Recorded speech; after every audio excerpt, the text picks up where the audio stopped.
Pakita natin yung picture ni Mister. Okay? Yun po. Ayan, picture.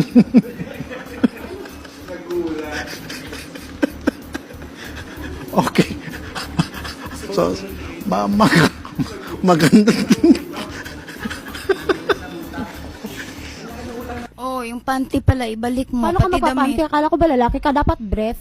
Babae pa rin ako kahit ganito ako, nagpapanty ako. Dala ko po yung sinabi niya na bagong panty. Oh, dala mo niya ngayon. Isusoli mo ngayon. Oh. Ang Pakinggan mo turing muna ibang ako. tao. Pakinggan Ibang mo. tao, turing mo sa pamilya ako. Nanay ko pumunta Pakinggan doon. mo muna ako. Pumunta yung nanay ko doon. Nung nag-request na sa'yo ng hotdog. Tapos sabi nanay ko, hotdog, yung binili mo potlong. Tapos nagreklamo nanay ko, nagalit ka?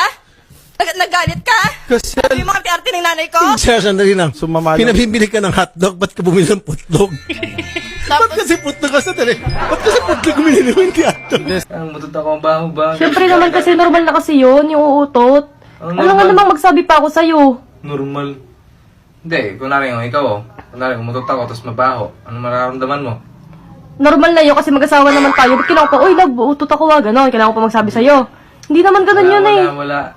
Nasundan lang na ang beses daw padala ka kasi yung pang sa motor. Birthday na yun, Tay. Birthday mo. Pinadalan ko kaya yung pira. Oh. Itong unggoy ni mga... Unggoy ni mo. Kumain ang unggoy mong bana. Pansabing. Ang unggoy. Uminom ng tubig.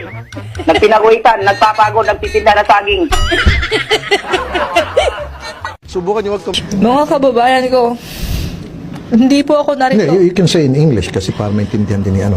All my fellow Filipinos, now this is my side. Listen, look, and listen, and learn.